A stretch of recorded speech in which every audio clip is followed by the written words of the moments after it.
Tonight's episode is brought to you by the Be Real Podcast Network. For more episodes like this, go to BREELnetwork.com. Enjoy the show. Fatality. Today on our show, we shoot the shit about new Legends of Tomorrow images. Stephen Amell teases us a little bit about something. DC's 4-way crossover event, Flash shit, fucking Luke Cage shit, Lance Henriksen shit, and a bunch more shit. Shit. Today on Basement Condition. Sweet Christmas.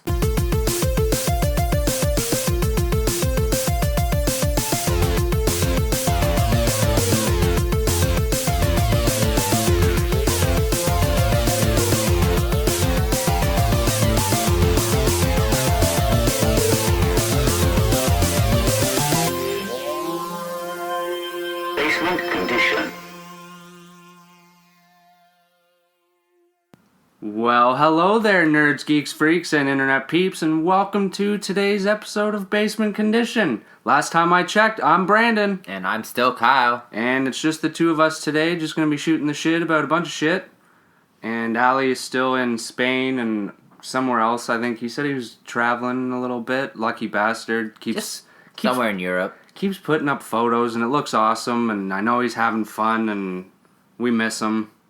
I can't wait to hear about his trip, but we are still going forward. So I think we should start with a little bit of movie news, because there's not very much. Although, it's not in my notes, but I read today that Ben Affleck confirmed that the name of the Batman movie is The Batman, which I think is pretty cool. Mm-hmm. I like the way that sounds, and obviously he had to differentiate it from other ones. If it was just Batman, it would be like Batman 89, Batman 2018. Batman Batman year what? Yeah, Batman. Yeah, you can't use year one. He's experienced though. Yeah. Like he's aged. He's and you can't use the Dark Knight. He's been in it for a long time. Yeah. Can't really use the Dark Knight Returns because it's the first Batman movie in this universe. So it would just, a lot of people will be like, why is it called Returns? Mm-hmm. And also, he mentioned that he is quite a fan of the Batman v Superman movie, but he, very much like my opinion on it, he understands why people and critics didn't like it, but he liked the fact that it was so dark. He didn't really mention the whole killing aspect of it, no, but I would have sure. wanted to know his thoughts on that part of it. What else? That's all the Affleck interview news. Oh, Disney announces another live-action adaptation. They're just fucking putting those out there. Have you seen any of the new ones? I have not. You haven't seen Jungle Book or anything yet? Nope. Me neither.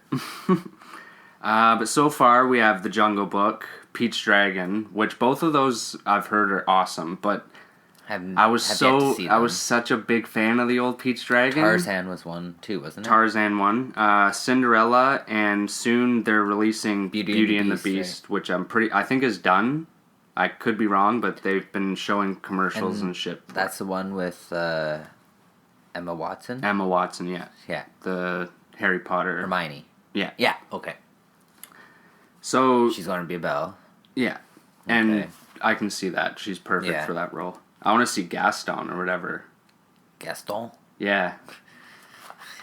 And I really hope... I don't know if they stick to the old plots of the movies. Like, I've never seen any of them. So, I'm pretty sure, like, Jungle Book is pretty close to the old animated movie. Yeah, I'm sure the characters are the same, but this is more of a twist, I guess. Or Pete's Dragon, I know, is different. That was one of the things they said before even releasing it. They said it was going to be more modernized, I guess, but... Yeah.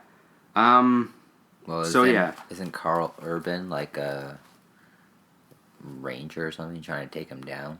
Yeah, I think they're trying to take the forest down or some shit. But the big one, Jungle Book, has made tons of money. I think they made it for like 170 million, 75 million, and they made nearly $1 billion at the box office. Wow. So now Disney recently announced that Jon Favreau, who also directed Jungle Book, is developing a live-action Lion King movie. That's So like my favorite Disney movie. that's a lot of that people's is favorite like- Disney movie. Favorite Disney movie. Oh, It's one of their most popular movies, and because of that, this could be their most successful live action or their biggest flop, because that's just You're it. telling There's me. so many fans of it. because I mean, before Toy Story came out, that was like everybody's favorite Disney movie. I'm pretty sure. Well, Oh, I mean, I'm sure a lot of girls had like Little Mermaid or other like girly Lion King ones, and but- Aladdin were Yeah, on my top. for sure. So, but like, I was just curious. Well, it's to see how obviously they going to pulled be that off. CG. Like, it'll look very real, but like the Jungle Book, I know There's they don't no use. humans in it. That's true, so I guess it'll just be talking animals. Yeah. But that's just it. I hope they don't fuck around with the story and put a human in it somehow. Yeah. But as well, Jon Favreau is apparently developing a sequel to Jungle Book, which would make sense considering it made $1 billion. I don't know what they would base that off of. I think there's a sequel to Jungle Book that just went straight to video. I believe so. I've not seen it, but yeah, that could be hit or miss in my book. I'd be interested. I still need to see Jungle Book. And yeah, Tarzan as well. Luke Cage came out on Friday. That it did. Big fucking show. Everyone I know is watching it. People are. I know Netflix. They're Netflix. related to Ben Affleck, but no. They actually went down for a few hours on Saturday, and I don't know if it's because so many people were watching Luke Cage. That's what people are saying. To me, I would like to think that because I was one of those people watching. I know. I got home and you were just sitting there with it paused. What are you doing? And I was It's not working. quite, as Jess would like to say, perturbed at the matter. But I guess what can you do? I mean, it's Netflix, and if it goes down, it goes down. Yeah, and you just gotta wait. Gotta wait it out, bud. Mhm. So guess who is a huge fan of Luke Cage? Who? Monsieur Quentin Tarantino. Oh, yeah. And apparently, he is such a big fan and showed so much interest that at one point he was going to do a movie after Reservoir Dogs. But instead, in a recent interview, he with Yahoo, he said, I had even considered after Reservoir Dogs doing a Luke Cage movie, but I ended up doing Pulp Fiction instead. So I think I made the right choice. I kind of wish he did both because just by watching the TV show, the whole dark grittiness of it, he could have done a really good take on that. Yeah. So if he could have done both, I would have preferred that, but I guess I'm happy now because the show's there. And I didn't even know much about Luke Cage, which we'll get to that in a little bit. So it made no difference to me until the show. Oh, some TV news. No more movie news. It's getting to the end of the year, so Our This TV week- shows are finally coming back. tomorrow starts. Fucking Flash kicks it off. I think Arrow is on Wednesday. Don't quote me on that. I don't have it in front of me. But new Legends of Tomorrow images were released online. I think of the first or second episode, and they showed full-on images of the Justice Society of America. Oh, I believe I saw that somewhere. Yep. And if you don't know what we're talking about, the season 1 finale ended with the team being confronted by Rex Taylor, aka Our Man of the Justice Society of America.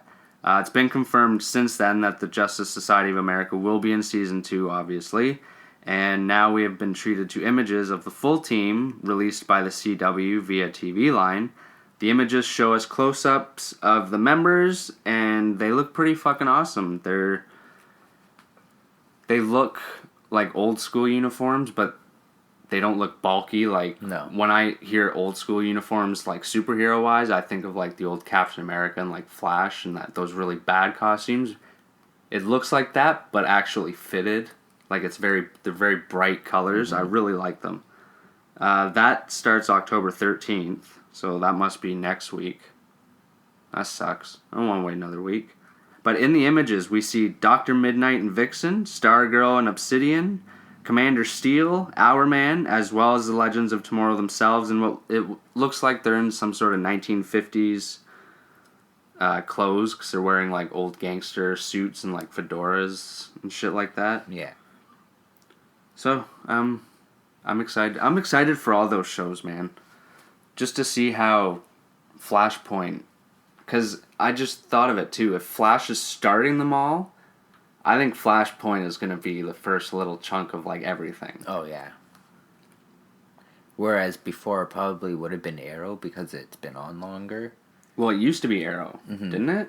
I believe so. I'm pretty sure everything almost stemmed from Arrow. Yeah, well, everything stemmed from it, but the order they played them in. But yeah, I think it was Arrow, no? Speaking of Arrow, Stephen Amell teases fans of possible Deathstroke return for 100th episode. Ooh, I would like to see that. Oh, fuck yeah, bud. Stephen Amell recently posted 2 photos on the Twitterverse. The first showing him standing with David Ramsey, Diggle, and a figure in between them both who has been greened out. Instead of white out, they used green. Mm-hmm. And then in the second photo, we see Stephen Amell sitting on a park bench with Deathstroke sitting on right there beside him. Wouldn't come as a surprise, though, since other characters like his parents as well as Laurel Lance, a.k.a. Black Canary 2.0, have also been confirmed to be in the 100th episode. So I think still yet no Tommy. I still think he's going to be the fucking Prometheus guy. Yeah. Because I thought it was going to be Rory at first, but then I'm like, well, he's already been a douche and turned bad. Like, if they did that again, it'd be like, come on now. Yeah. Plus, I don't see anything for him to be pissed at, because he was only pissed before because he had the Mirakuru in him. So, yeah. Actually, yeah, I remember you talking about your Tommy theory. Lazarus Pit, right? I hope so. Yeah, I never know. And speaking of the 100th episode, which will pretty sure will take part in this, the DC's 4-way crossover event, Villain and Inspiration have been revealed.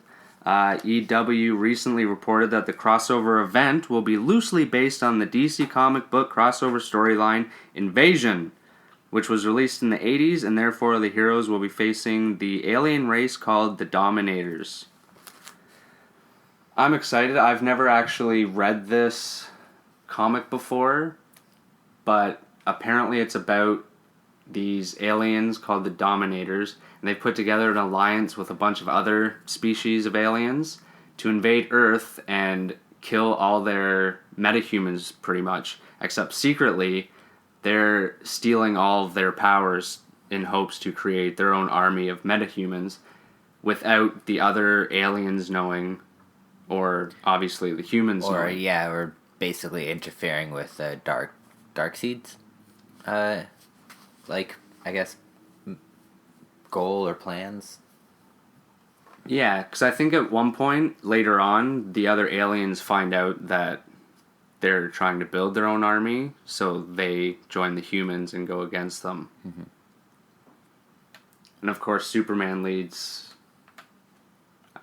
people, which is cool because he's going to be in Supergirl. I'm pretty sure Martian Manhunter had a big role in it. And I really want to read this now because one of my favorite artists worked on it, which is Todd McFarlane. And it looks pretty badass. I'm quite excited for this 4-way crossover that's supposed to be like 3 hours long. Pretty much a movie for these shows. Oh, yeah. And just in case people don't believe me about this snippet of news, I actually have a little quote from Arrow and Legends of Tomorrow executive producer Mark Guggenheim. He recently explained. Oh, yeah? Yeah, I'm going all professional right now. This is a quote that he said. Lay it on us. This year for our mega Arrowverse crossover, we're taking inspiration from a DC crossover from the late 1980s known as Invasion, which featured an alien race called the Dominators, which previously vexed the Legion of Superheroes. We're using cutting-edge... where'd I go? We're using cutting-edge prosthetics and computer effects to achieve a feature film quality look which is faithful to Invasion artist Todd McFarlane's interpretation of the characters. I think I just That got a little sounds hard. pretty sweet. I felt it gonna move. lie. I felt it move. I'm not gonna lie. I like the fact that they say that they're using a lot of prosthetics and computer effects. Uh-huh. Because I hate it when shit is just Pure just CGI CGI diarrhea all over the movie. or show. Or Doesn't show. matter. Well, shows can get away with it sometimes because it's just like Gorilla Grodd in The Flash. That could be a lot better, but it's for a TV show, it's pretty fucking good. And then you have Ghost Rider, which they must just have money at. Well, of course, it's Marvel. They got money out the wazoo, so that just looks incredible. Mm-hmm. It could use a little bit of tweaking, but this invasion shit, I'm looking forward to it. Everything about it sounds awesome. And they have so many good characters to be a part of it now with all the shows. I hope it starts soon. Well, it starts tomorrow with The Flash, but that's not the 4-way. Anyway, new Flash images also confirm return of Jay Garrick. The return. The Return? Yes. The CW released a gallery of photos, just like the ones of Legends of Tomorrow, Kyle, of the upcoming season of The Flash, Episode 2, which feature the return of Earth 3's Flash, a.k.a. Jay Garrick. His fucking suit's awesome. Yeah, I like it. I thought I liked the old school one that Zoom was wearing, like in disguise. Yeah. That looked like the comic, but then when I saw his with the bolt going up the middle, fuck, it was so awesome. So that's episode 2, which is going to be in fucking next week. Oh man, lots of DC TV news. I got a little bit more Legends of Tomorrow news. You don't say. Yeah, I do. I'm going to say it right now. You know who Lance Henriksen is? I'll know when you tell me. Alien movies. He's always the robot. Yeah. Okay.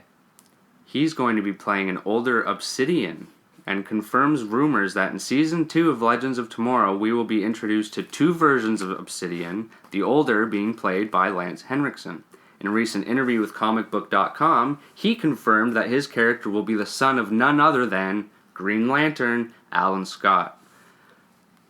Now, put your boners away, because there's no Green Lantern yet, but the Arrowverse loves to hint at it. It has done so in the past. It mentions Coast City a couple times. I think they do it in like the first or second season. There's talk of a pilot going missing at one point, and mentions of Ferris Air, which has to do with Green Lantern. But that would be cool if they did bring Green Lantern in it, but I think he's going to be in the DC movies. Because I still think they're going to pull out a random character in the Justice League movie. Because they say Unite the Seven, but with Superman, there's only 6 people. So it's either like Martian Manhunter or Green Lantern. What about Shazam? Or Shazam. That'd be wicked. Because aren't they trying to get a solo movie for him? I think so. Because I keep hearing shit about The Rock being, what's that character's name? Shazam. Captain Marvel? No, what's the bad guy in Shazam? Oh, Adam? Black Adam? Black Adam, there you go. I don't know if that's confirmed that he is Black Adam. I've never actually looked into it, but, you know, that'd be awesome. And I think that's it for fucking TV news. Not a whole hell of a lot. Everything's getting so close that there's not really much news. It's just time to start watching shit, pretty much. There's no video game news, which is kind of a bummer, but there is a little bit of comic book news. DC's Batman Beyond Rebirth introduces the return of a classic villain, but that falls under news as well as our next segment. So should we just use this to segue into our next segment? We shall. Let's do it.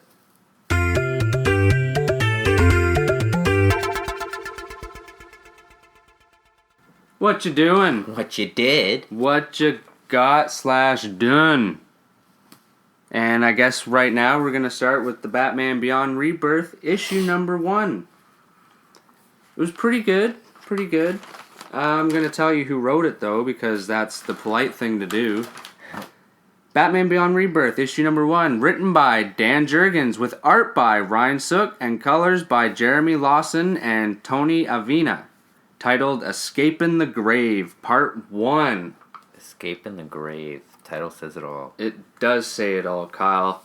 And I kind of fell out of touch with the whole Batman Beyond series because at one point during the Future's End story, the brother Eye that you always hear about is like about to take over the world, and I think Bruce wants to go back in time but ends up sending Terry, or Terry goes instead, and they think that he dies, and Tim Drake ends up taking up the mantle of Batman Beyond. And then there's a whole series with him as Batman, and I'd never read that because I didn't really enjoy it, or what's the word? I didn't agree with it. I liked Terry as Batman. And so this comic starts out with the Joker gang, and they're trying to steal a bunch of kids, basically, because they're trying to make money. They keep mentioning that they need money. And Batman comes crashing in, starts kicking ass, and he looks really badass, but I don't really like his eyes. Yeah, I don't get why they're always red like that. I don't mind that they're red, but they're really big. Like, they seem too big for his head. Like, they're supposed to be a little smaller, you know what I mean? Mm-hmm. And the shape is just kind of off. I don't know. And yeah, I think it is too much red. Because you got the red on his belt, the red on his wings, and the red on his chest, and then his eyes are just a little bit too much. But he comes in, he comes kicking ass, and starts thinking back at the time when he basically met Bruce while running away from a Joker gang, finding out that Bruce is Batman, and Bruce, because he finds the Batcave, Bruce kicks him out, he goes home, and he finds out that the Joker's killed his father. So he goes back to Batman and says, like, you have to be Batman again, deal with this shit. And he's like, no, I'm not doing that. So he steals the suit and does it himself. So he takes down this Joker gang, and the police are handcuffing him, and he's talking to Barbara Gordon, the new Commissioner Gordon.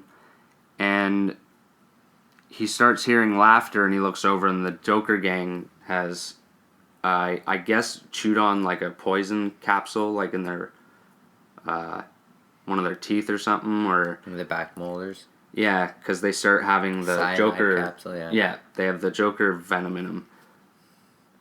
But it's weird because as they're laughing, it's like, ha ha, help. So I don't know if they did it on purpose.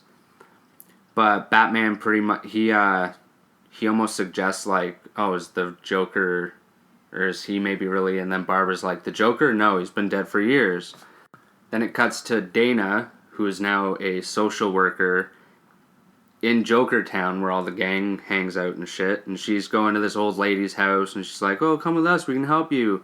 And the fucking cop that's with her gets knocked out by a fucking spring-loaded boxing glove. That was a hard one to think of. And, of course, it's a couple Jokers, and they end up kidnapping Dana and throwing fucking money at the old lady because the bitch sold her out, even though she's trying to help her. So she gets kidnapped, motherfucker. And I actually really enjoy the art in this, too. It's simple, but there's just enough detail that it's good. Like, really, the only thing I don't like about it, though, is there's not a whole lot in the background. Like, just color. Yeah. I like it when there's, like, landscape and whatnot.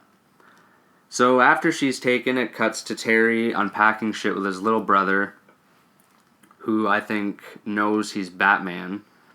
And this is when Terry's told that Dana's been taken, so he grabs a box and pulls out the Batsuit, which kind of weird that you just keep it in like a random You take the thing home with you? Packing box. You'd think it'd be in like a suitcase. Like if it looks like they're unpacking, like they just moved. Yeah. So you'd think he'd have it locked up or not in a cardboard box. Shit goes missing when you move. Yeah, I know. What if your basement has a flood or something? Oh, fuck. So, he flies off to rescue Dana, and he actually gets into a fucking fight with a giant fucking Joker that looks to have some sort of canister on his back, pumping him full of what looks to be Bane venom, because he's fucking huge. Fucking big guy. He kicks the shit out of Terry, and then it cuts to where Dana's being held.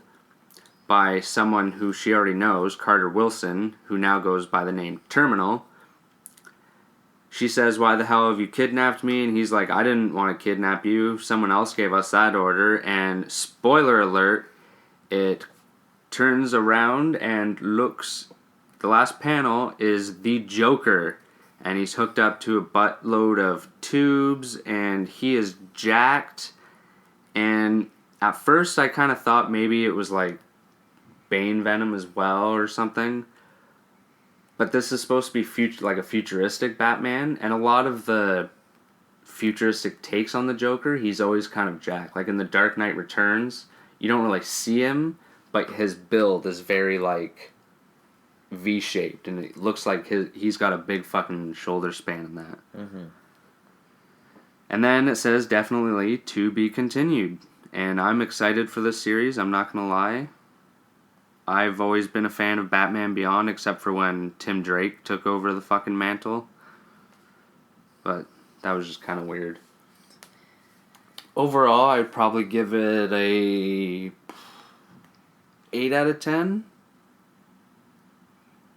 Did you like it? I didn't mind it. I wasn't too big on Batman Begins, even when I was younger, growing up. Beyond. Sorry. I said Begins. I mean, I obviously watched the movie, like, Joker Returns or whatever. Which this comic kind of reminded me of, but not in a way where the Joker is, like, turning someone else into him. He's just there, and they're trying to revive him. Mm-hmm. But I also think this comic is perfect for anyone who wants to get into Batman Beyond, or was maybe a fan before like me, but fell out of touch because of the whole Tim Drake fiasco. This just starts it right fresh. Starts with a little origin story, brings back a classic villain, gets you excited, and you're good to go. You are golden. But it's the time of the show that I've kind of been dreading because I don't know. We have 2 more comics to review. One shitty and one good. Should we start with the shitty and end with the good one? Or Let's just get the shitty out of the way. Detective Comics. Written by James T. Tynion. Sorry if I said that wrong. And Steve Orlando. And art by Andrew T. McDonald. And this is the Night of the Monster Men Part 3. Unfortunately, it's not the last part. I really had high hopes for this story, but it's just kind of meh.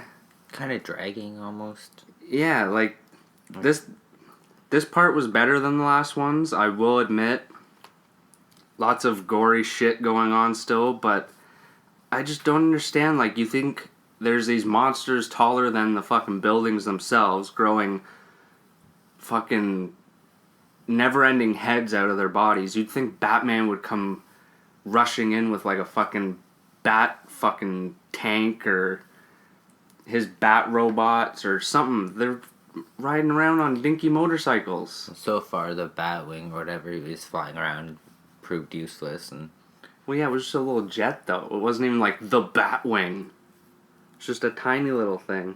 And then of course, Nightwing and Gotham Girl are taking care of all that business and Blackgate?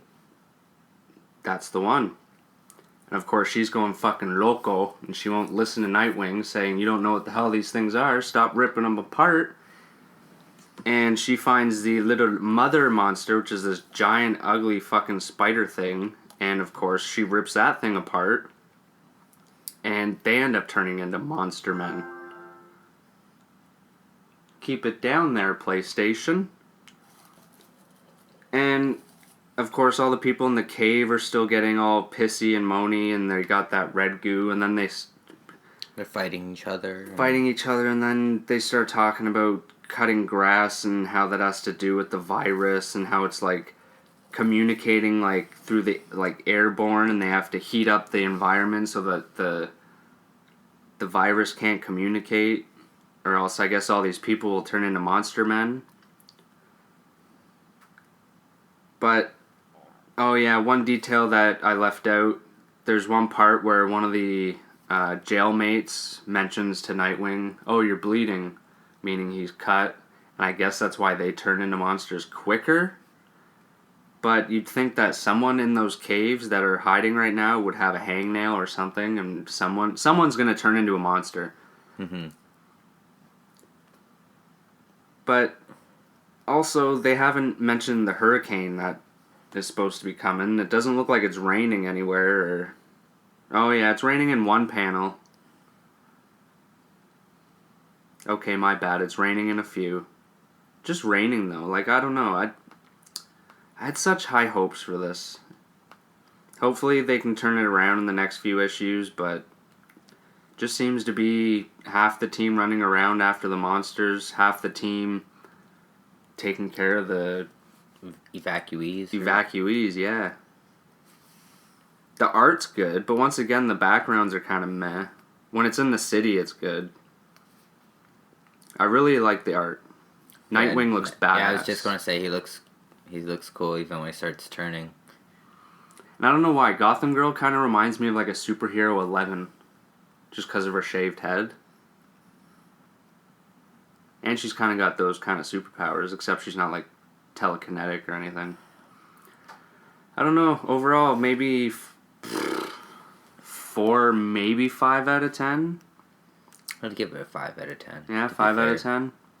To be fair, yeah, I guess we'll be fair. We'll be nice. Because, like you said, we had high hopes and expectations, and then to me, the it's monsters just kind are of badass. It's just kind of dragged along. It hasn't really progressed from the second volume. Yeah, just kind of like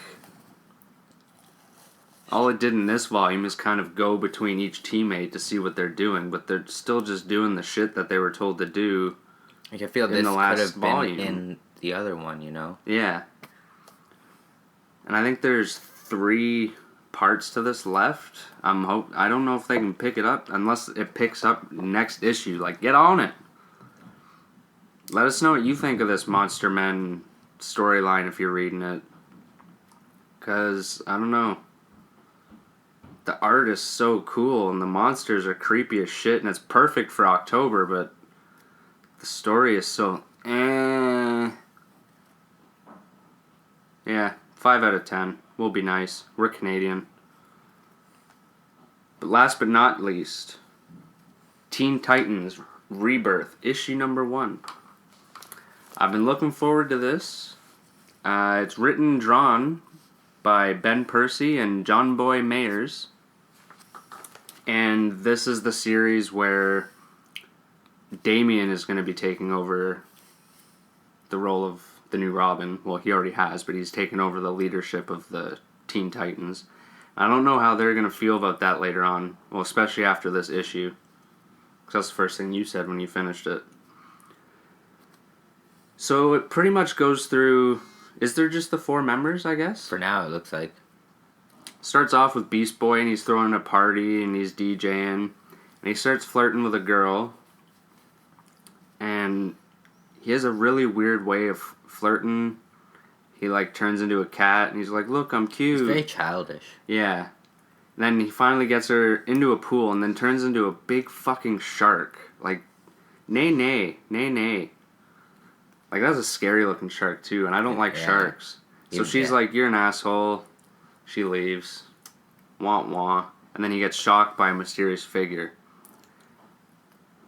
Then it goes to Starfire. Do you know what her deal is? She's like, what do they call her? What she call herself?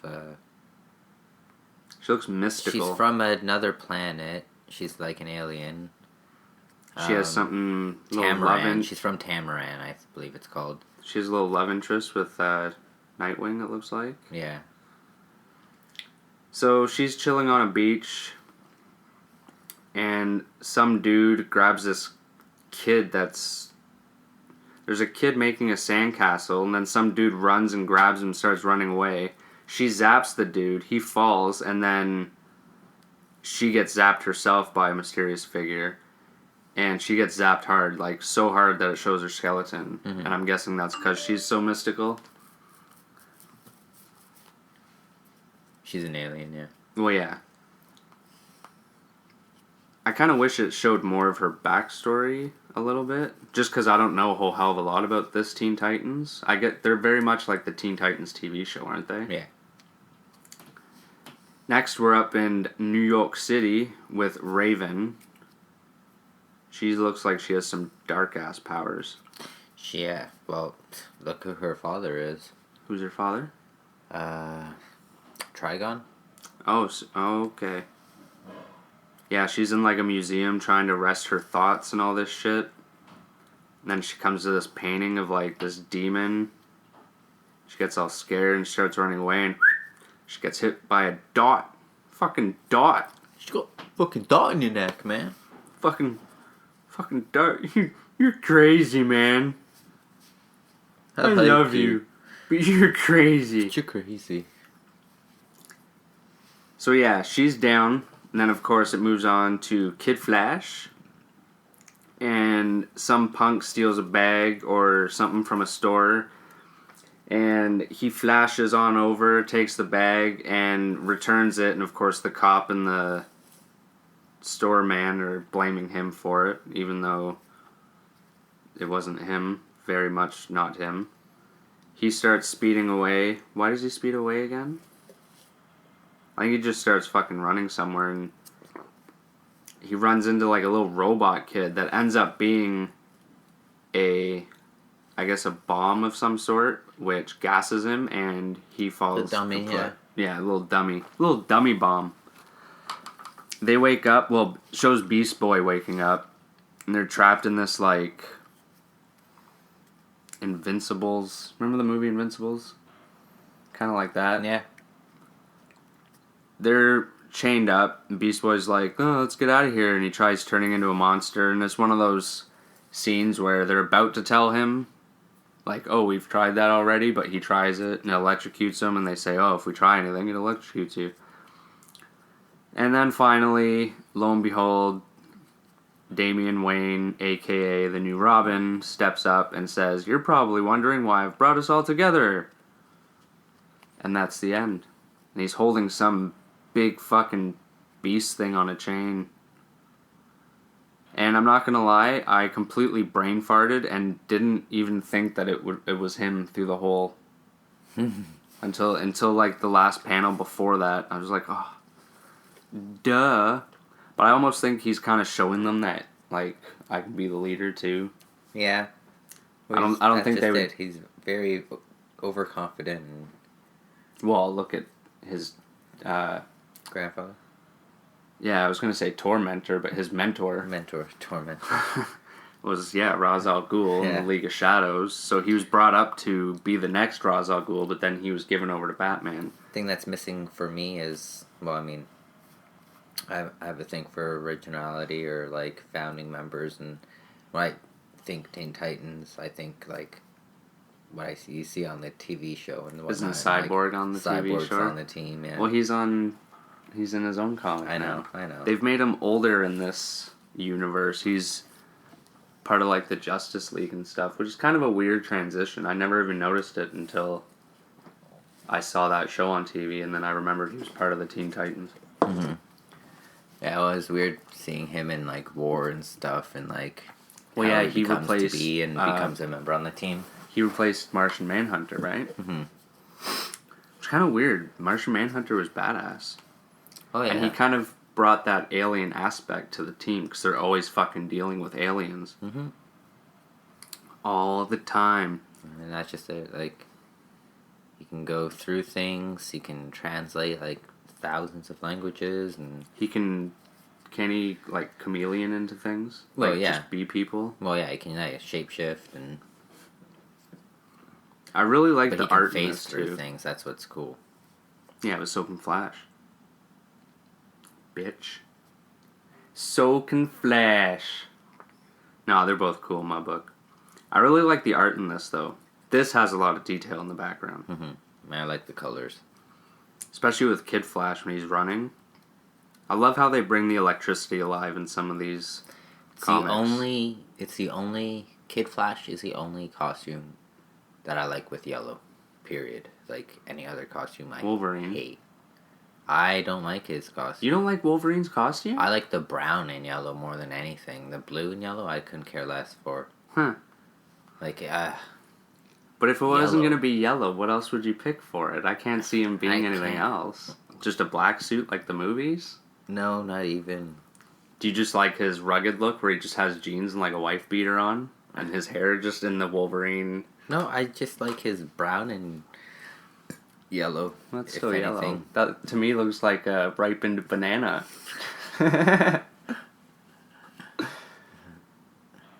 He was originally like... Their original suits were the blue and yellow. Or were they black in the comics first? I believe it was blue and yellow. Well, that's probably where his suit came from. I still would have liked to see an interpretation of that in the movies, though. Other than just seeing the mask in that deleted scene. Yeah. Because that mask looked badass. Like, it would have been cool if he, like, went to the airplane bathroom and, like, squeezed into it or something. I don't know. That would have taken away from the feel of the movie. But that movie sucked anyway. Overall, Teen Titans Rebirth.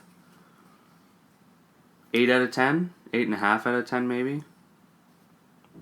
I kind of wish they did more, maybe, story on each character, only because I'm not familiar with, like, Raven and, what was it, Starfire? Yeah. Like, I know Kid Flash. I know a bit about Beast Boy or whatever. Is it Beast Boy? Yeah, Beast Boy, see? Mm-hmm. See, I know my shit. I'm interested to see where it'll go, though. Like, if they'll do any crossovers with, like, the Titans or anything. Because that's where the other Wally West is. There's 2 Wally Wests right now. Don't make me explain that. 'Cause No. I can't. That's like trying to explain the whole Superman shit. Mm-hmm. I just stopped reading them because it was...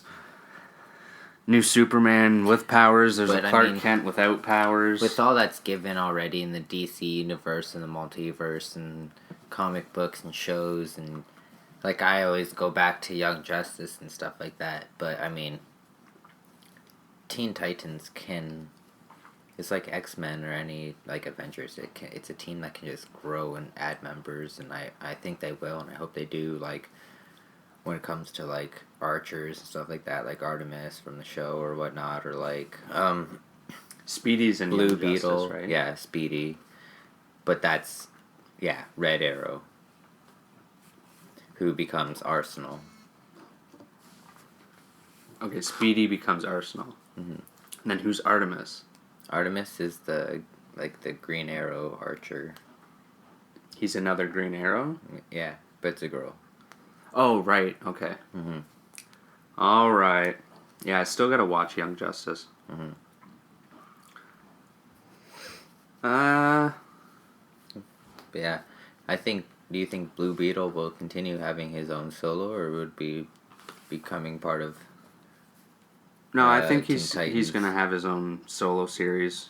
I'm not big on it. The story was very... Well, meh. even in Teen Titans versus Justice League, that team of Teen Titans, Blue Beetle was on it. Yeah. So I'm just wondering why. Well, that's why I It wanted won't to be give the now. comic book a chance, because I knew he was a big character in the show, and it was just very Mm-hmm. mediocre writing, especially when they're trying to bring... I guess he's not a new character, but he's not very popular in comics. He's popular in that show right now, so I was hoping they would kind of bring him in with a big bang, and it was just Yeah. kind of mediocre. This week, I'm excited. Another Green Arrow number 8 comes... Lots of number 8s. We got Aquaman number 8, Batman number 8, Cyborg number 2, Green Arrow number 8, Green Lanterns number 8, Harley Quinn number 5, Justice League number 6, Nightwing number 6, and Lady Killer number 2. I'm excited for Nightwing. I'm Yeah. really enjoying that series. And I'm not saying that just because Nightwing's one of my favorite Batman family characters, even though he is. Did we watch anything other than what we're going to talk about? I don't believe so. I can't say that I did because I know that I just binged Luke Cage all weekend. Yeah, I think it's time for our special segment of this episode, the Luke Cage segment.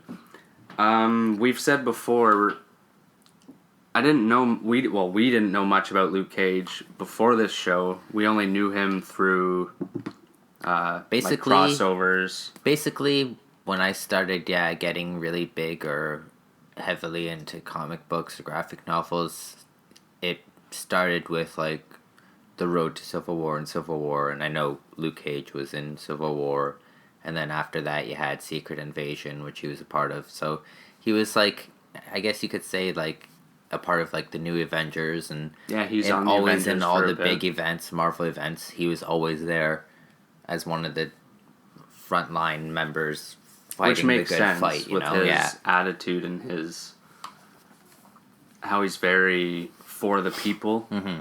And, like, he's got a lot of respect, and he looks up to Captain America, so he's always willing to fight alongside Captain America. Well, whenever these Marvel, well, not Daredevil, because I already knew a lot about Daredevil, but like Jessica Jones, when that came out, I went out and I read all the comics and stuff. So I figured rather than doing a full-on just review of the show, because a lot of people I know haven't read many Luke Cage comics, we would kind of do a bio of all the main characters from the show, but their comic counterparts. And then we're going to compare those to the characters in the show and see where, like, if the characters are actually who they are in the show. Like, Stryker in the show is Luke Cage's half-brother. I like to know if little things like that are true or not, because I know they always tweak little things like that. And I'm curious to see who this, like, Shades character is, because Yeah, I don't know him. I can't remember the actor's name, but he was in Sons of Anarchy. I was happy when I saw him in that. But, like, I never knew Luke Cage was from 1972. Like, he's been around. And his first appearance was in his own comic, Luke Cage, Hero for Hire. It was created by Archie Goodwin, John Romita Sr., and George Tuska. And I guess this is why we see him in a lot of team-up and big event comics, because he frequently teams up with people like Iron Fist, Jessica Jones, Avengers. He's obviously part of the Defenders. He's been around for a while. And I like it too because they actually showed his classic costume in the show in his origin, so it was kind of like the first thing he wore as a superhero. Yep. And they also kind of hint at the whole Hero for Hire. That, I think through the whole entire show, though, that was my one little, like, nitpick, is that they mentioned that so many times. Every time he would save someone, it'd be like, oh, you should, like, do this as a hobby or a business. Like, you should be hired for this. Let me pay It's like, you for your we know. service. Hero for Hire. I don't do this for the money. Oh, he will. And I like how the show didn't have, like, it had one big plot, but there was, like, almost 3 parts to it. Like, Cottonmouth, I thought he was going to be the main bad guy. Mm-hmm. And he dies off, like, just a little... 3/4 of the way? Yeah, maybe halfway, I'd say. And then Diamondback. Mm-hmm. You hear his name, but I thought maybe he was going to be in, like, the next season. But he just comes right out. And he's got history. And the one thing I like is that all these people kind of grew up with the same circumstances and the same, obviously, home. But I like that the whole meaning of the show is, like, you have to do what you do to what you can to survive, but at the same time, what am I trying to think of?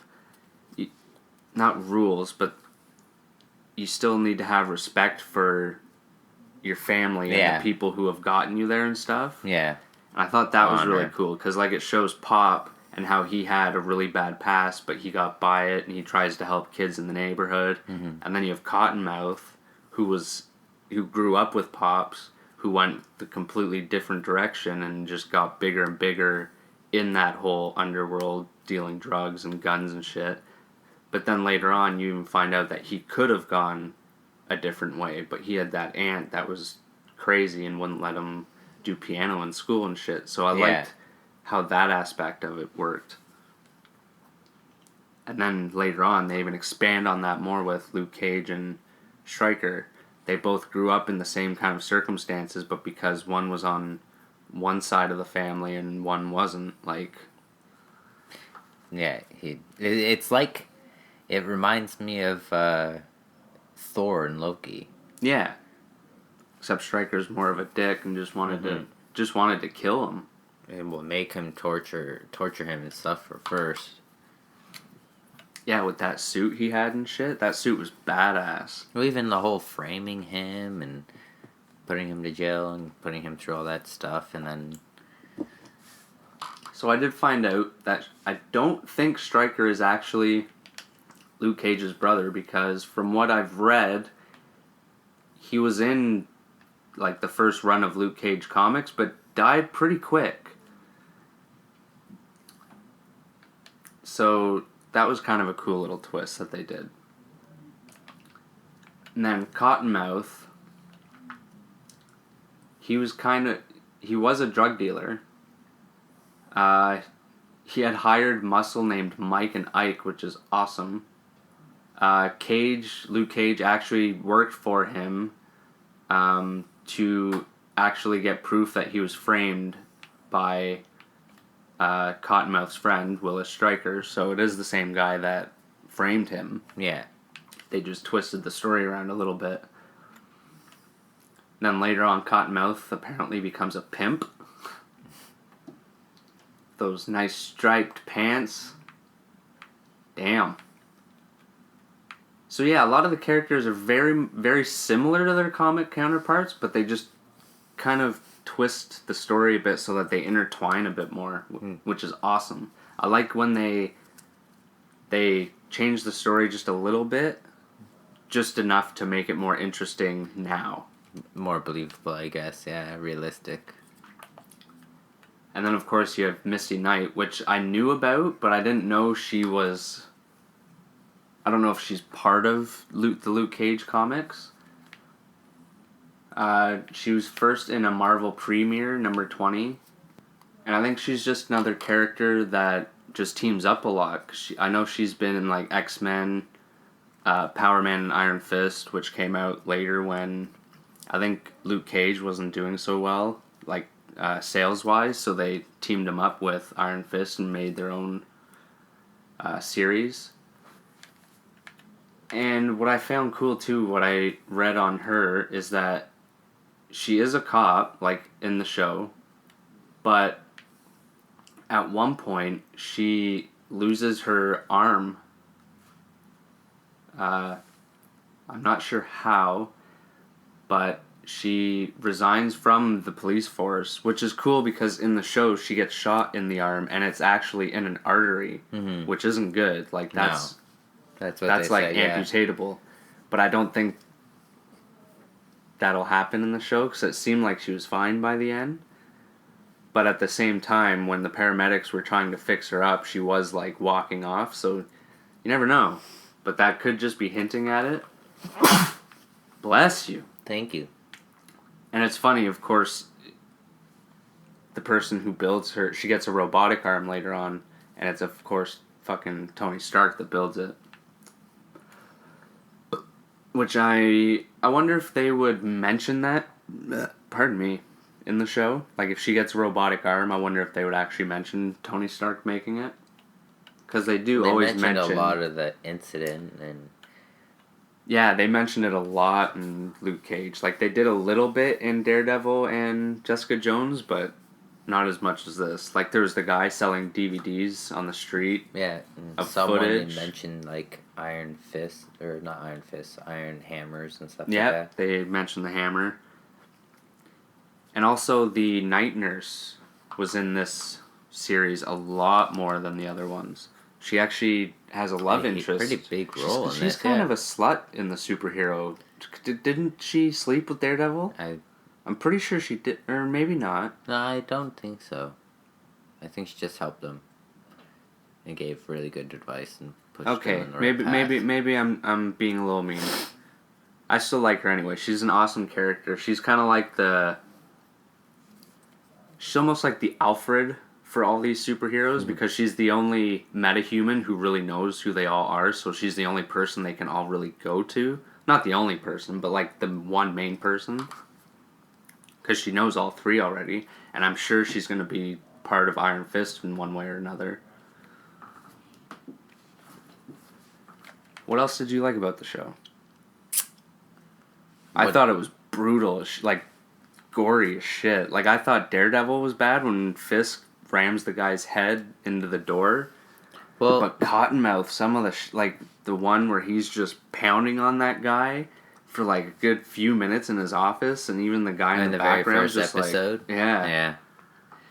No, it was very much like, I guess you could say, well, not that I've read any, but from what I've heard is that he's true to the character, that he sticks and he works close to the streets, and that, I mean, at first he wanted to like run away and hide it and not let anybody know until Shit Pops, starts to go down. told him to go forward, and you know, he saw that people really desperately needed help, and then that's what he did, and he basically cleaned up Harlem, and it left day a or lot night, of unanswered questions too. Like he's on his way to jail now. and just the whole like, yeah, it was like the fact that all the gangsters like couldn't take a hint, and Oh, I thought that was funny. and then they like bend their guns in half and roll them up and stuff like that, and when he met like the Wu-Tang guy, That part was awesome. yeah, that was so jokes. It's you. No, man, it's you. Oh man, I'm sorry, but That double that's XL? double XL. Where are you, man? Yeah, I think a lot of the soundtracks Wu-Tang too. The soundtrack was awesome. Even all the scenes in like the club, it was very like, it was almost like It's like a it was- mafia movie. That and it, to me is it had that feel almost to like you're watching it now, but it seems like it could have been shot or done in like the 90s or something, even Yeah. like that 90s gangster feel, you know? And I like how everyone, all the main characters, had a really well thought out origin and how they all intertwine, like I said before. But it doesn't leave, well, with the origins, it didn't leave any unanswered questions. Like, I didn't expect to know so much about Cottonmouth by the time. Of course, they killed him off, though, so it kind of made sense. Yeah. But even with Luke Cage, like, he mentions how he gets his powers. So you're like, oh, that's probably all that. But then there's like a full episode where they show you how he's getting his powers. And then later on, they show you even before that with his half-brother and how it led up to him getting his powers. Like, it just kept going further into his origin. Yep. I loved that. And actually, yeah, not Cottonmouth, but Shades? not Shades, Diamondback? Diamondback. The fact that he was just like one of those guys or villains that looks you in your eyes and will mercilessly kill you with a smile on his face. They picked the perfect guy for that character because just his face just has that sinister, like, blank look to it that just looks like he's about to kill you. Mm-hmm. And then he even says like, "Oh, keep it up. I'm enjoying the hunt or the chase or whatever." Like, you know. Yeah, like, when he first encounters him, he's trying to shoot him with that fucking those alien bullets that explode inside him. Yeah. That was crazy. Because it's like the writer sat down in a room and we're like, so how can we make this interesting and how are we going to answer the questions that people are going to ask? Like when someone tells you, oh, I'm going to be watching Luke Cage. Oh, what's that? Oh, it's a superhero who has superhuman strength and his skin is impenetrable. Oh, well, how's that any fun? Like, how are you going to defeat that? They thought of that. Fucking bullets that go in you and then fucking explode and we're from, like, another planet. Yeah. Great show. If you haven't watched it yet, definitely check it out. It is on Netflix. Hopefully it won't go down again. But I'm really excited. I think the next one is Iron Fist, and then they're supposed to be doing Defenders, but they keep coming out with more seasons of other ones, so it's hard to tell what's going to be coming. Yeah. Because, Daredevil did so well, and they're thinking of a third season, aren't they? Well, yeah, that Punisher, Jessica Jones is getting a second season. I'm sure Luke Cage will get another season. Oh, I'm whether sure it's it will. before or after Defenders. Yeah. Or maybe they're planning on having the Defenders get him out of jail, like... And I liked... Sorry, going back to it. I liked how it started off and they got right into it, kind of with who the bad guys were going to be. Yeah, it was and they brought up, like, Fisk and stuff and how he went to jail and, like, they're not going to the cousin, the female, what was her name? Maria or whatever? Oh, I forget. Like, the councilwoman or whatever. Yeah. Like, yeah.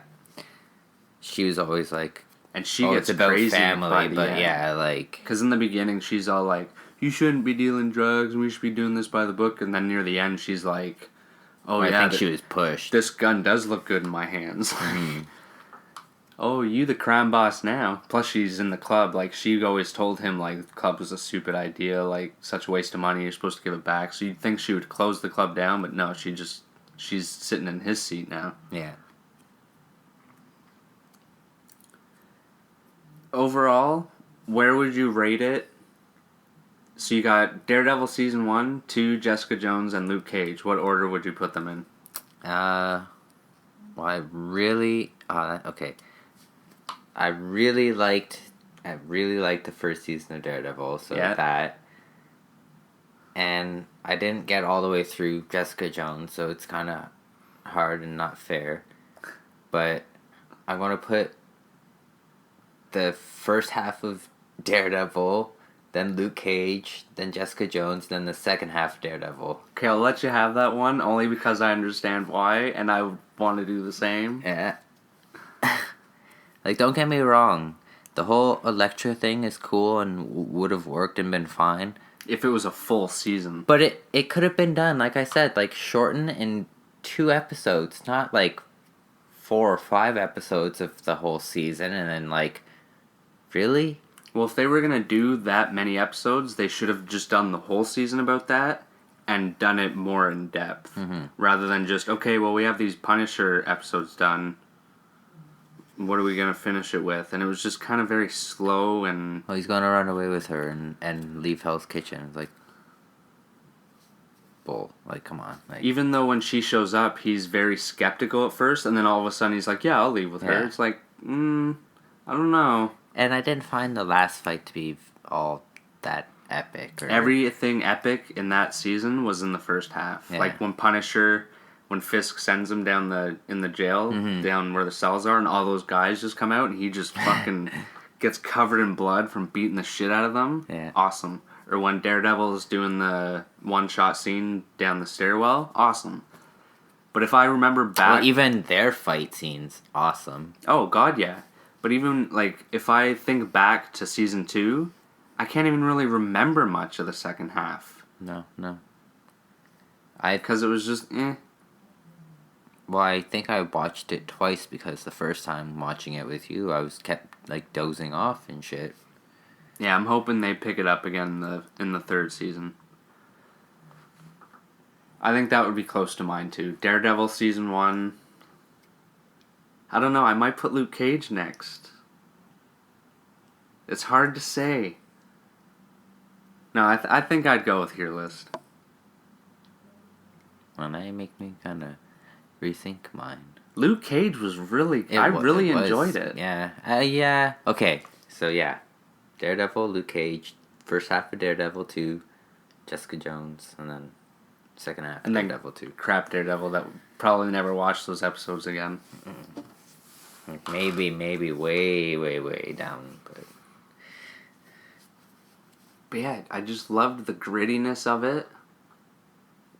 How everything intertwined so perfectly. And I think I like it so much too because I didn't know much about the characters. So it's very fresh. Like Daredevil was good, but I knew, like, his origin story, they did it so well and so to the point that it was like, yeah, I knew that already. Mm-hmm. And it's not like it was a Batman origin story where it's like, I've seen that a million times. I've only seen it once. Yeah. But I don't even remember the origin from the Ben Affleck. I think it was very close. Sprayed in the eyes with acid or some shit. For what? Daredevil. Oh, yeah.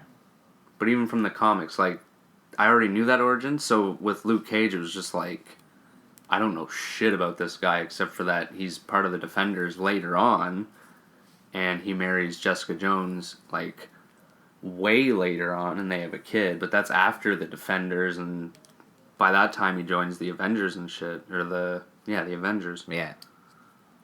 Or I guess the New Avengers, or the Ultimate Avengers. The New Avengers. I guess he's the Canadian Avengers. always going to be like an honorary member of the Avengers, even if he wants to go back to Harlem and just do the street things. Well, you were saying there's a new... Is he retired now, or is there just two Luke or Power Mans now? Or is there Luke Cage and Power Man? There's Luke Cage and Iron Man, but there's this new kid who's calling himself Power Man. But I think it's just because he's got that suit, or a suit that's like the Similar. one that Diamondback uses in the show. Oh, okay. So Yeah. he doesn't actually have the powers, he just has a suit? He's just got a suit. Oh, okay. But See, I didn't know that. There's been 3 Power Man, including Luke Cage. Mm-hmm. I didn't know that. I thought he was just the original and the only. But yeah, that would make sense, because whenever I've seen him in crossovers or big event comics, it's always Luke Cage. They're not like, oh, there's Power Man. Like, Yeah. but yeah, and I think because of that reason that it was so fresh, anyone out there who doesn't even like giving these kind of shows a chance, I would give this one a chance, because it doesn't feel like a superhuman or a superhero show for the most part. Yeah. And if you want that, like, I guess if you're into, like, the mafia or gangster Drug trade thing, and guns. then yeah, and... give it a shot. All right. I think we should move on to our last segment. Alrighty, Roo. I think Luke Cage should get a round of applause, though. Round of applause. A 3, 2, 1, go. Random fact of the week, Kyle. That's what that means. Yeah? That sound you heard? That's what that means. Awesome. It's that time of the show. Random fact. It's my turn.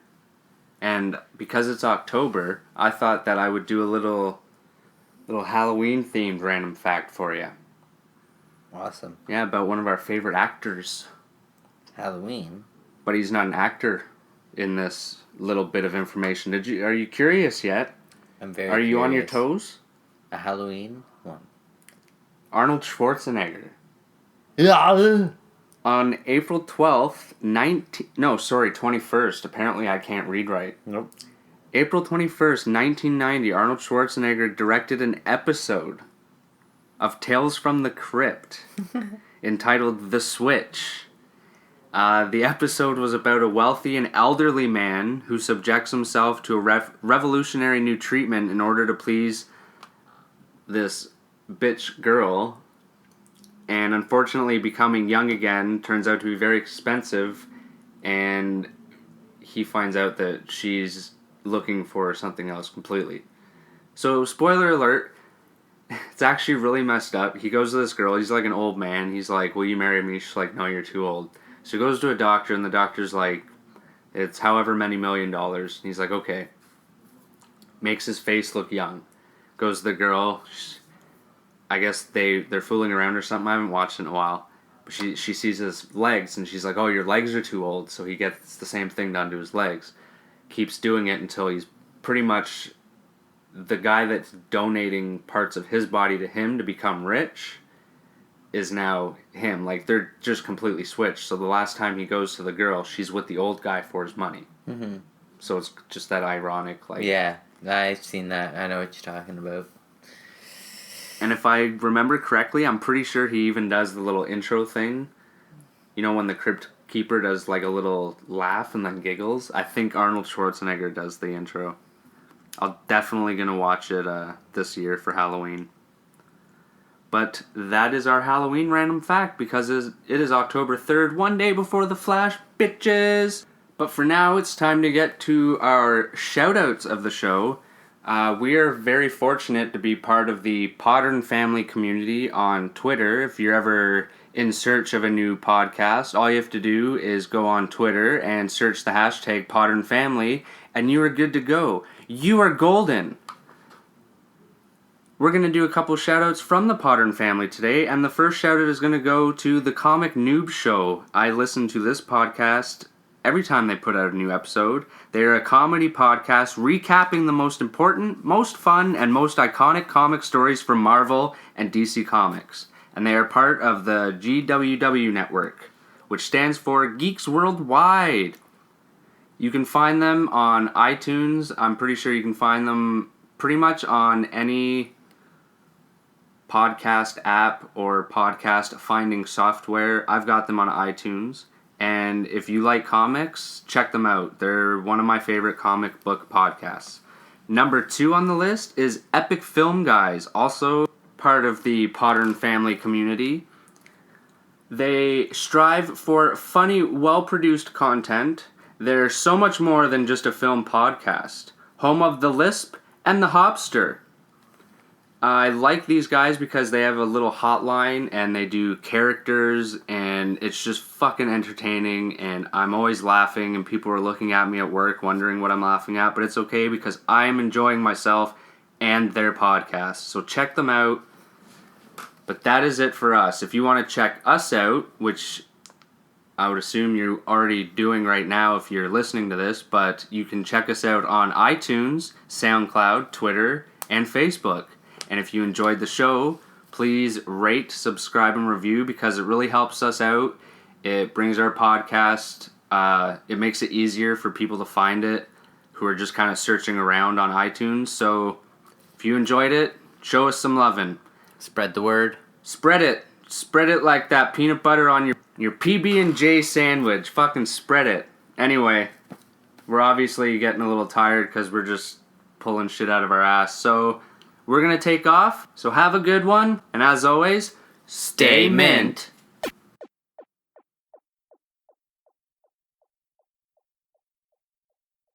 And don't you forget to tune in for our next episode as we go over our top 5 video game franchises. Same basement, same condition, same podcast.